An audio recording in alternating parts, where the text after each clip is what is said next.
What's going on, guys? It's your host of the Mozart, that guy 583 again. How you guys doing today? I got good news. I put a pop filter on my microphone so my B's and my P's and my T's and my S and my G's won't sound all shitty.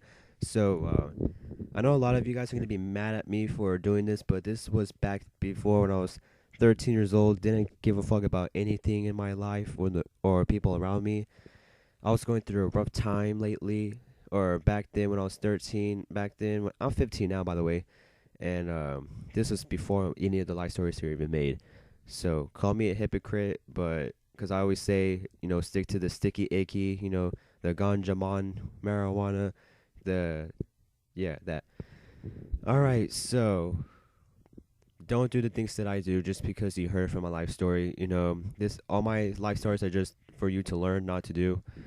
Only if they're good situations. But like yeah, call me all you want. Call me a hypocrite, but I don't care because I'm actually telling you not to do this. Only if you want. So this life story happened. Whenever I was 13 years old, and I was in seventh grade.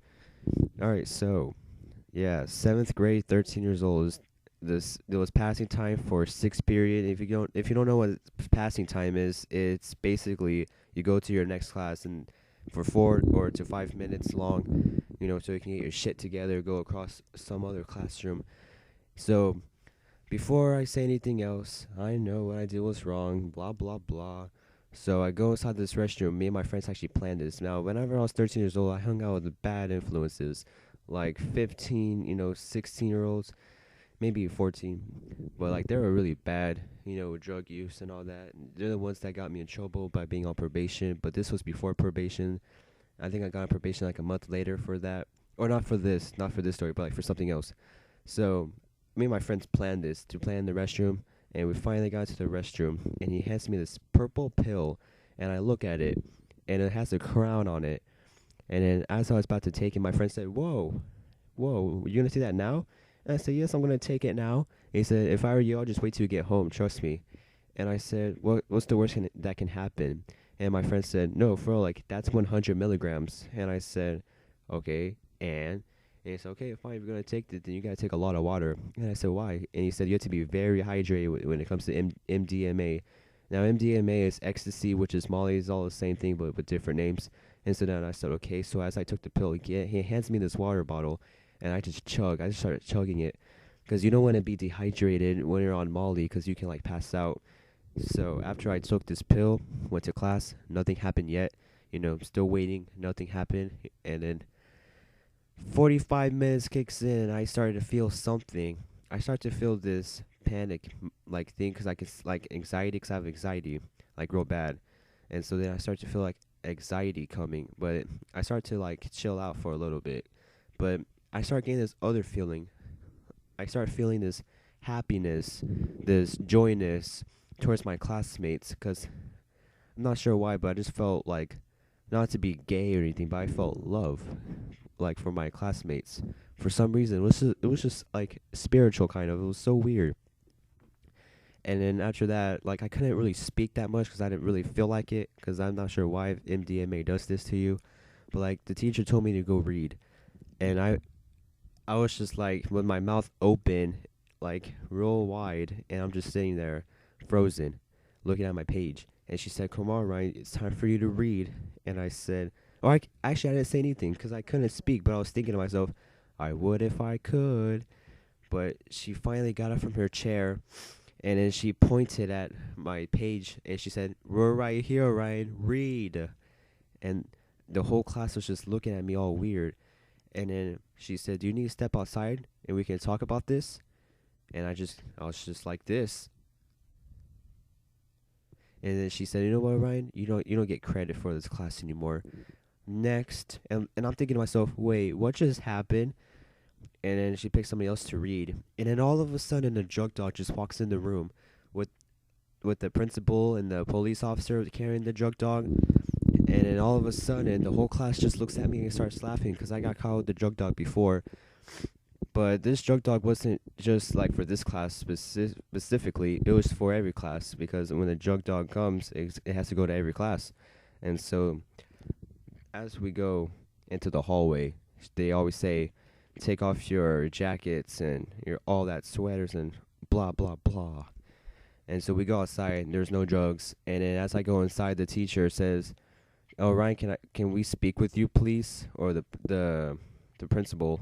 And the principal, he looks at my eyes real good, like really steady. And he looks at my eyes. He moves to the left. He moves to the right. And he says, "All right, are you okay? Like, are you feeling all right? 'Cause you don't look good." And by the way, my eyes were really dilated at this point. I could like, if you take MDMA, your eyes are gonna be so dilated. And I said, "I can finally speak now." I said, "Mm-hmm." Like I nodded my head, "Mm-hmm." And he said, "All right, then, quit acting so weird." And we go inside the classroom, and then I just started having this wavy motion of the walls, like moving a little bit, like a breathing effect. And I just started like getting like anxiety some more, but nothing that much. And then the bell rung for seventh period to be over, and then I had to go home. And then, have you ever had to like walk home while you're tripping? It's the worst thing ever. Like, you literally forget where you live. That happened to me twice, but I finally found out where I lived. So as I start walking home, I see my friend from New Jersey, your boy Ben 10, and I haven't seen him in a while because he was at DAP. And so I finally catch up to him, and he was riding his green BMX bike.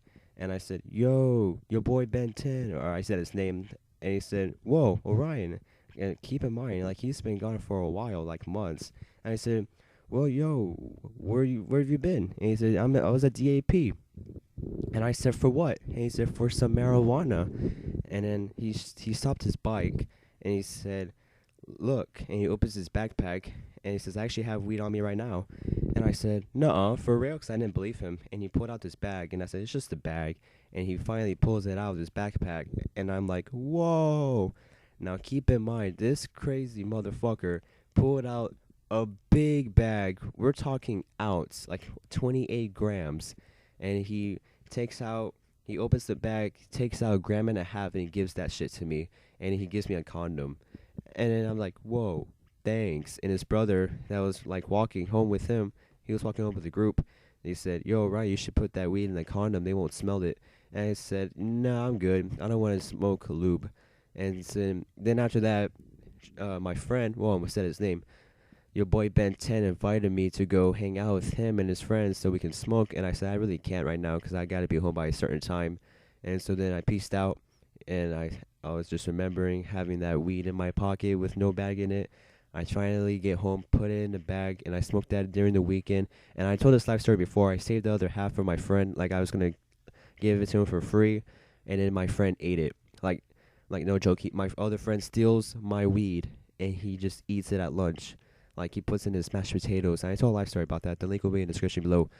So the whole trip itself with Molly, for me, it lasted for 6 hours. So for some people, it lasts from 3 to 8 hours. But I'm not sure why. Maybe it was like a higher dosage for me, and I'm a lightweight.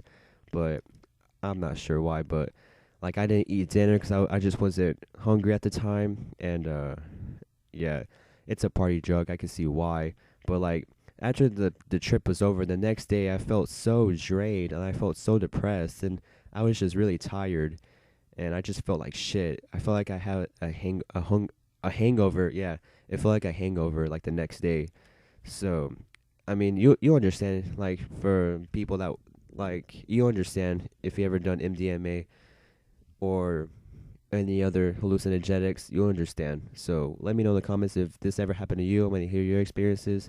Like, comment, share, subscribe, and I'll see you guys tomorrow. Peace.